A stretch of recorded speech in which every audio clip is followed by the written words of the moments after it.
ননদ এসেছে জার্মানি থেকে, আর আজকে ওদের বিবাহবার্ষিকী। তো বিবাহবার্ষিকীটা ওরা অনেক দূর থেকেই পালন করা হচ্ছে, কারণ দুজনে দুই প্রান্তে, নন্দাই আছে তার বাড়িতে বম্বেতে আর ননদ আছে আমাদের বাড়িতে কলকাতায়। কিন্তু এসেছে ওরা একসাথেই, ফেরার সময় আবার ননদ শ্বশুর বাড়ি যাবে বম্বেতে, তারপর ওখানে গিয়ে ওরা আর একবার সেলিব্রেশন করে তারপর ওরা ফিরে যাবে জার্মানি। সেটা যাক, সেটা হচ্ছে পরের কথা। কিন্তু এখান থেকে আমাদের বাড়ি থেকে যে বিবাহবার্ষিকীটা পালন করা হচ্ছে সেটা একটু অন্য রকমের। যাওয়ার কথা ছিল বাইরে খেতে যাওয়ার, কিন্তু শেষ পর্যন্ত একটু শরীরটা ওদের গড়বড় করার জন্য বাইরে যাওয়া হলো না, তো বাড়িতেই নিয়ে আসা হলো আর্সেলানের বিরিয়ানি।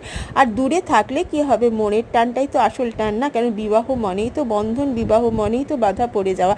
তাই জন্য সকাল 7টার সময় বেল বাজিয়ে চলে এলো ননদের জন্য এই গোলাপের তোড়াটা আর কার্ডটা আর টেডিটা। দেখো, ওর বর কিন্তু বম্বে থেকে এটা অনলাইনে পাঠিয়ে দিয়েছে। কি সুন্দর হয়েছে না দেখতে। তার সাথে তো আমাদের ফটোশ্যুট আর খাওয়া দাওয়া সাজগোজ তো রয়েছে।